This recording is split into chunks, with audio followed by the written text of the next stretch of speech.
Le législateur est la plus haute expression de la volonté nationale. Pourquoi ? Car c'est de sa conscience que sort la loi. La conscience est la loi intérieure. C'est ainsi que Victor Hugo décrivait en 1877 le rôle, mais aussi et surtout le devoir qui est le nôtre. Peu de votes, nous en conviendrons tous, mettront autant en jeu notre conscience que celui qui nous requiert dans quelques instants. Permettre ou non un accès à la mort choisie et provoquée. C'est dire, chers collègues, la responsabilité immense qui pesait sur les débats que nous avons eus, une centaine d'entre nous, pendant 90 heures sur ces bancs. Tous, nous en avons salué la bonne tenue formelle. Mais l'on peut être courtois sans entendre, sans écouter vraiment l'autre, sans donner du prix à sa parole. La parole qu'avec un certain nombre d'autres députés nous avons cherché à porter, c'est d'abord celle de nombreux philosophes, juristes, économistes, qui nous alertent sur la rupture à tout niveau que constitue cette loi et sur les dérives qu'elle contient dans son principe même et qui se manifestent à l'international. Cette parole, c'est surtout celle des soignants engagés dans les soins palliatifs, qui, non par idéologie, mais depuis leur expérience au plus proche de la fin de vie, nous disent qu'un autre chemin est possible. Cette parole, c'est enfin celle de nombreuses personnes malades ou handicapées qui demain seront éligibles à ce nouveau droit, demander la mort, et qui ont peur. Cette parole, monsieur le rapporteur général, madame la ministre, vous ne l'avez pas véritablement entendue. À la quasi-totalité des amendements que nous avons déposés, vous avez donné un avis défavorable pour qu'ils soient rejetés. Protection renforcée des personnes déficientes intellectuelles ou souffrant d'autisme ou sous protection juridique ou incarcérées, rejetée. Élargissement de la clause de conscience aux pharmaciens chargés de préparer la substance létale ou aux soignants prenant part indirectement à l'acte ou aux établissements de soins palliatifs, rejeté. Contrôle de la décision par une collégialité effective ou un recours juridique préalable possible ou une consultation psychologique systématique, rejeté.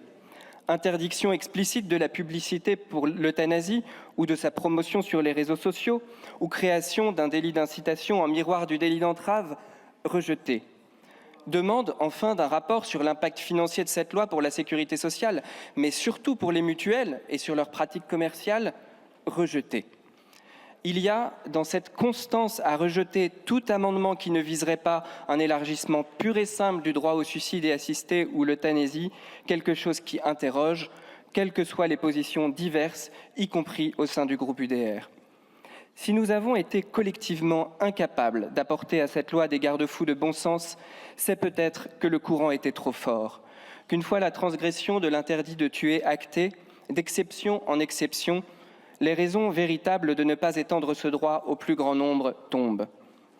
L'Association pour le droit à mourir dans la dignité revendique clairement ce renversement éthique.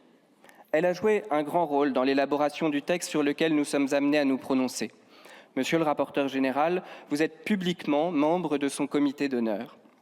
En 1985, son président d'alors, Paul Chauvet, déclarait « L'ADMD fait le pari d'une société idéale, constituée d'hommes et de femmes libres et responsables, qui choisiront en toute lucidité le moment de mourir et posséderont les moyens de concrétiser leurs désirs. Cette nouvelle culture euthanasique est-elle celle que nous souhaitons pour notre société ? Comme le disait le professeur Sicard, cette pratique intériorise des représentations sociétales négatives d'un certain nombre de situations de vieillesse, de maladies et de handicap. Et j'ajouterais, a fortiori lorsqu'elle se nomme dans un euphémisme mensonger, aide à mourir. Si l'on vous aide à exercer un nouveau droit auquel vous êtes éligible, combien de personnes en fin de vie, de malades ou de personnes handicapées n'y verront-ils pas, même simplement suggérer un devoir de mourir, comme ils en témoignent déjà ? La France a conquis et de belles manières, de nouveaux droits avant d'autres pays, mais celui-ci serait-il vraiment une avancée ? Un jeune médecin me témoignait.